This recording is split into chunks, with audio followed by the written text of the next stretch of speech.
नमस्कार आदाब, आप देख रहे ऑन रिकॉर्ड मीरा भाईंदर। राजनीति में शय और मात आम बात है। कभी सत्ता पक्ष विपक्ष पर हावी होता है तो कभी विपक्ष सत्ता पक्ष पर हावी होता है। आज मैं जिस मुद्दे पे बात कर रहा हूँ उसमें आप देखेंगे कि सत्ता पक्ष भारतीय जनता पार्टी किस तरह से आज विपक्ष में बैठी शिवसेना के कद्दावर लीडर और एमएलए प्रताप सरनाईक पर हावी हो चुकी है। कुछ ऐसे मुद्दे हैं जिसके चलते एमएलए प्रताप सरनाईक को मुँह की खानी पड़ी है। कहीं ना कहीं एमएलए प्रताप सरनाईक यहाँ पर कमज़ोर होते हुए दिखाई दे रहे हैं और सत्ता पक्ष यानी मेयर ज्योत्ना हंसनाले एमएलए प्रताप सरनाईक पर हावी होती हुई दिखाई दे रही है। क्या है पूरा मामला और किस मुद्दे को लेकर बीजेपी आज शिवसेना पर हावी होती हुई दिखाई दे रही है, आइए हम जानते हैं मेयर ज्योत्ना हंसनाले से। बिल्डिंग क्रमांक 6 बीएसपी योजना के अंतर्गत जो भी घर है वो सदनिका है, उसके ऊपर राज्य शासन ने स्टे दिया था। मगर आज अच्छी बात है कि वो स्टे को पीछे लिया गया है और वहाँ पे अभी रजिस्ट्रेशन की प्रक्रिया शुरू होने वाली है। माननीय आमदार प्रताप सरनाईक जी ने वहाँ के लाभार्थी बोगस है करके स्थगिति देने के लिए शासन को पत्र लिखा था। मगर शासन को पत्र उन्होंने अगस्त महीने में लिखा था, अभी जनवरी महीना शुरू हो गया है। इसके दरमियान प्रशासन ने अहवाल शासन के पास भेजा था और उस पर अहवाल को जांच पड़ताल करके ही शासन ने निर्णय दिया है कि जितने भी नियमानुसार लाभार्थी है उनको रजिस्ट्रेशन करना, उनकी कार्रवाई चालू करें। क्या प्रताप सरनाईक ने सरकार की दिशा भूल की है क्या?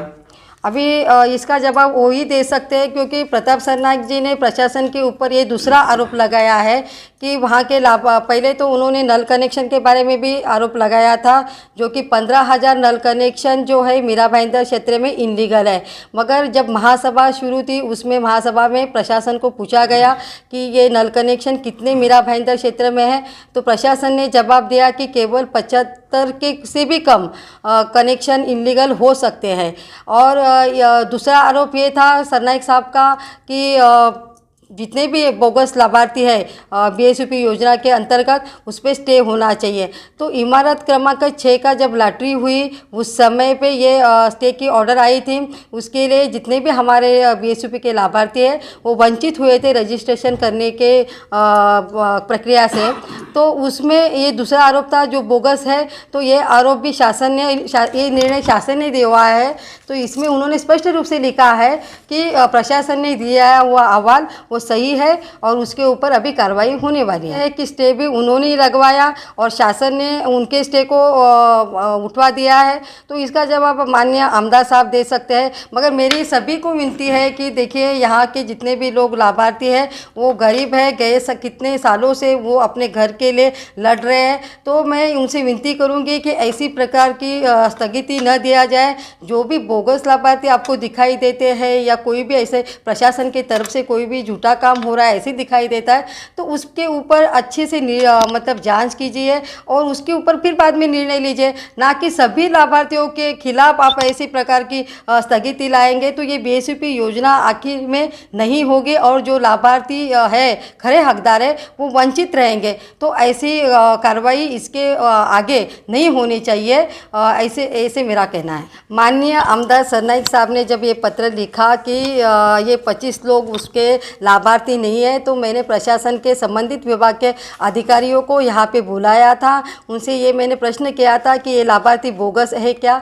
तो उन्होंने मुझे ऐसा जवाब दिया कि ये लाभार्थी उस बीएसपी योजना के लाभार्थी है, मगर 6 नंबर बिल्डिंग के केवल उसमें 8 लाभार्थी है जो कि उसके हकदार है, वो भी बोगस नहीं है, ऐसे उन्होंने मुझे जवाब दिया है। तो ऐसे प्रकार के मतलब किसी भी कोई भी कहेगा कि ये बोगस है तो उससे वो लाभार्थी, जो खरा लाभार्थी होगा, वो भी वंचित रहेगा। तो आरोप करने से पहले उसकी जांच होनी चाहिए, सही हकीकत क्या है उसमें जाना चाहिए, ना कि केवल आरोप करना चाहिए। तो इसे आरोप में क्या होता है कि जो भी सच्चे लाभार्थी है वो भी वंचित रहेंगे। तो मेरा यही कहना है कि ये बीएसपी योजना बहुत दिनों से रखड़ी हुई है, लोग घर के लिए तरस रहे हैं, उनका हक उनको मिलना चाहिए। तो सभी आमदार, खासदार या जो भी हमारे पालक मंत्री हैं वो सभी ने मेहनत उसमें सहयोग देना चाहिए। और मैं धन्यवाद दूंगी पालक मंत्री जी को, उन्होंने सही न्याय किया है और शासन की तरफ से उन्होंने जो भी निर्णय दिया है वो उनका निर्णय अभिनंदन के पात्र है। ये थी मेयर ज्योत्ना हसनाले, जो आज मुफ्त में सलाह दे रही है एमएलए प्रताप सरनाइक को कि वो जिस मुद्दे पर काम करते हैं, जिस मुद्दों को लेकर वो संबंधित विभाग को शिकायत करते हैं, पहले वो उस मुद्दे को अच्छी तरह से परख लें, जांच पड़ताल कर लें, दस्तावेज़ में क्या है उसको अच्छी तरह से अभ्यास कर ले और तब कहीं जाकर उसकी शिकायत करें। क्योंकि उनकी शिकायत करने के बाद में उस योजना के या उस मुद्दे के जो लाभार्थी होते हैं उन्हें कहीं ना कहीं अपने हक पाने से, अधिकार पाने से वंचित होना पड़ता है, उनका अधिकार मिलने में देरी होती है। इस तरह की बात, इस तरह की मांग एमएलए प्रताप सरनाइक से मेयर ज्योत्ना हसनाले ने कही है। मेयर ज्योत्ना हसनाले द्वारा आज एमएलए प्रताप सरनाइक जैसे कद्दावर लीडर को सलाह और मशवरा दिया जा रहा है कि वो सही जानकारी के आधार पर ही किसी भी मामले की शिकायत करें। इस पूरे मामले से कई सारे सवाल खड़े होते हैं, जिसमें से 2 सवाल मैं आप दर्शकों के सामने रखना चाहूँगा। तो पहला सवाल मेरा ये है कि एमएलए प्रताप सरनाइक जो पिछले 3 टर्म से ओला माझीवाड़ा 146 विधानसभा क्षेत्र से शिवसेना की टिकट पर चुनकर आते हैं, लोग उन्हें झोली भर भर कर वोट देते हैं, उन्हें अपना लीडर मानते हैं।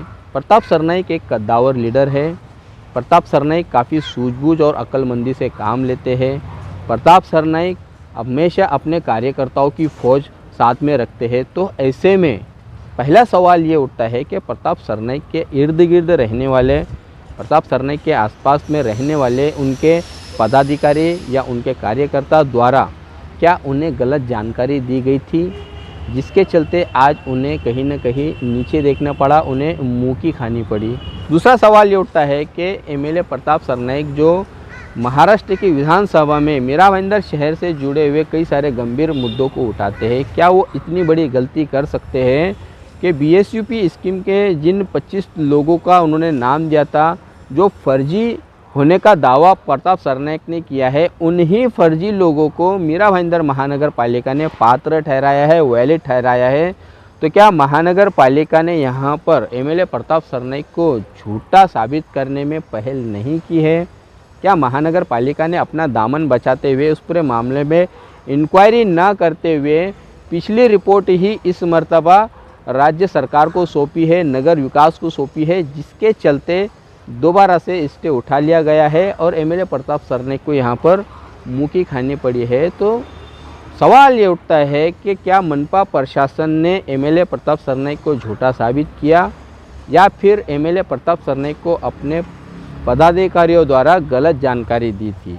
इन दोनों सवालों के जवाब आप दर्शक हमें ज़रूर दें, कमेंट बॉक्स में ज़रूर लेके। और हम उम्मीद करते हैं एमएलए प्रताप सरनाइक जो इस वक्त कोरोना से जूझ रहे हैं, उनके काफ़ी नेतागण, उनके कार्यकर्ता भी कोरोना से बाधित हुए, वो जल्द ठीक हो जाए और इस मुद्दे पर ज़रूर अपनी राय दे, इस मुद्दे पर ज़रूर अपना पक्ष रखे कि महानगर पालिका ने उन्हें झूठा साबित किया या फिर उनके पदाधिकारियों द्वारा एमएलए प्रताप सरनाइक को गुमराह किया गया था। इसका जवाब हम ज़रूर उनसे जानने की कोशिश करेंगे। आप देख रहे हैं कैमरामैन आरिफ कुरैशी और साबिर शेख के साथ ऑन रिकॉर्ड मीरा भाईंदर। धन्यवाद।